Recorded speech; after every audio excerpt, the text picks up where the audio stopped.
Hello YouTube. It's been a while since I've uploaded a video. So in today's video we're taking a look at the G-6 and we might take a look at other things. So first we're going to take a look at my Franz Stigler's G-6. And this is my progress. I've copied this paint scheme off of the internet. Some picture I found. I might need to do a little more work on the fuselage, I think. On the blue areas there should be mottled camouflage, I believe. So I'll have to do that.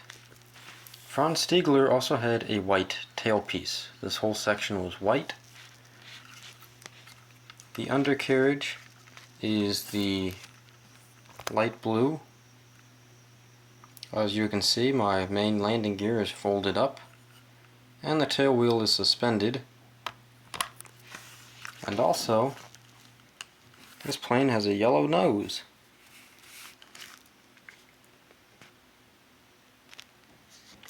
Franz Stigler's fighter plane had a yellow chin.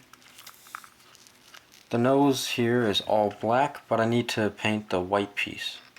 A little, I don't know if it's a quarter of the spinner or a third, but he did have a little piece of white on the nose of the spinner. And it wasn't a spiral, it was just a block. This is, as I said, just what we've gotten to so far.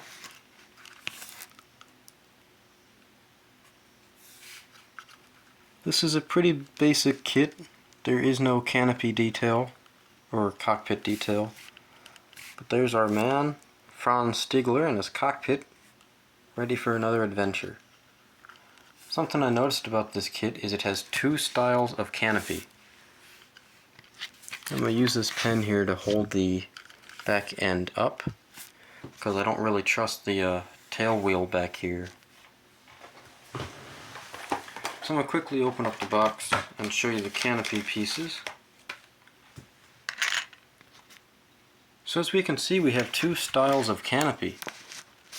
This one I've painted some and you can see. Look at this big opening right here. This is all an open window. This piece has a center split bar right here. The ones on these Franz Stigler photos showed this style of canopy, and so that is the one I went with. But I noticed that this kit, as I said, has a second canopy, which is this one, without that center brace. And it's actually missing two braces.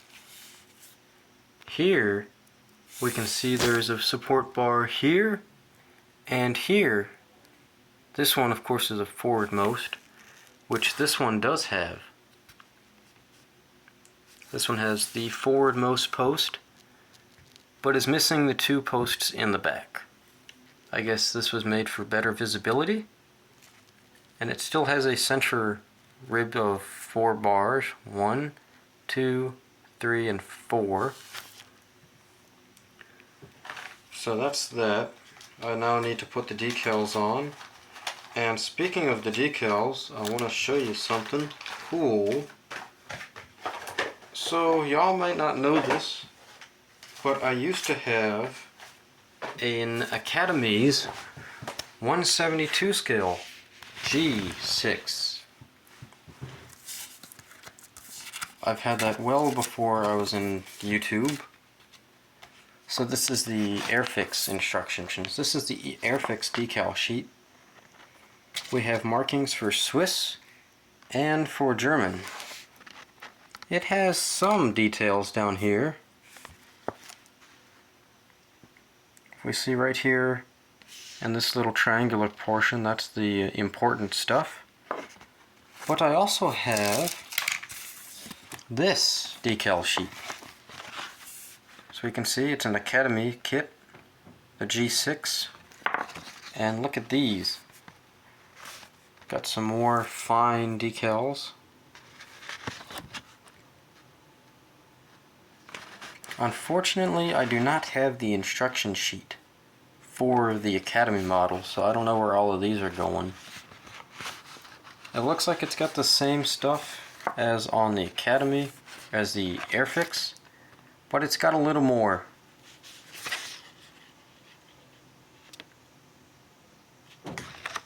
So there they are side by side. This one, the Airfix has, Academy has more triangular shapes and a lot of finite details. So I might use both of these decals. Look at this one here, it's weird. These Balkenkreuz, the German crosses, are black. These are sort of a grayish black. These are your fuselage stripes here, your markers for rank, more rank markers, the 9 and the 1 for this unit. These are aces, black aces, I think, ace of spades. So yeah, I'll probably mix and match. This one has a very thick white spinner here, and this one has a thin black line, and that is because this one's supposed to have a yellow spinner with a black safety band. So that's my update there on the G-6. I got the basic paintwork down, and I showed off my decals that I'd like to use. And now I might want to show you something else. So I was watching the movie Das Boot, which you can find free on YouTube. It is a 3-hour long movie. If you really want to sit and watch a movie for 3 hours, it's a fairly good one. And I picked up a cool little kit from my hobby store. I'm debating whether I should do a separate video, but we'll just do a quick look, and then I'll go with an in-depth video. I found this!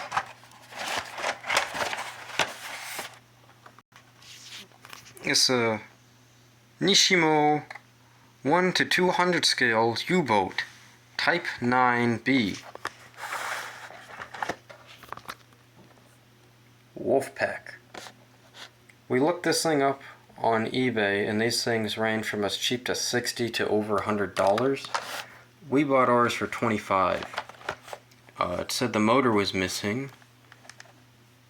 Here though it says can be motorized, so I don't know. I didn't think there was supposed to be a motor in there. But yeah, like I said, I'm going to do a separate video on that. We picked up some new figures too. Military Miniatures Army Assault Infantry set.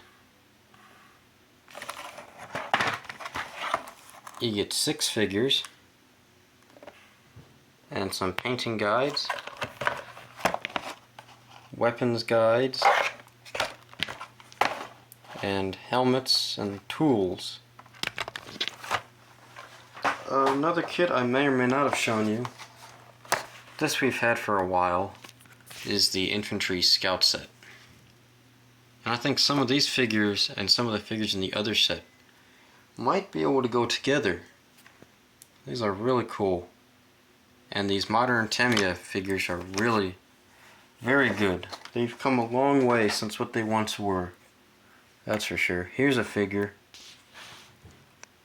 It's from my Tamiya 1971 model year Africa Corps with the Panzer II.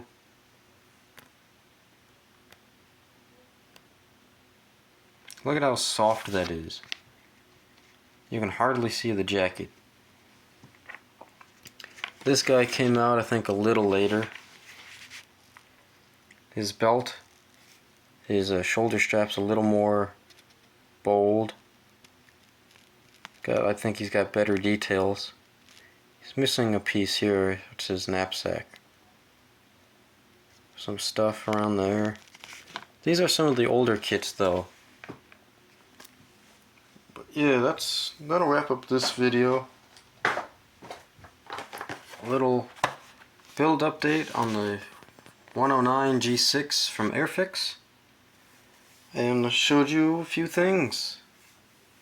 Hope to see you guys all in the next one, and next time we should have this little fancy flyer weathered up and decaled and ready to go. Thanks for watching this channel, and I hope you all enjoyed.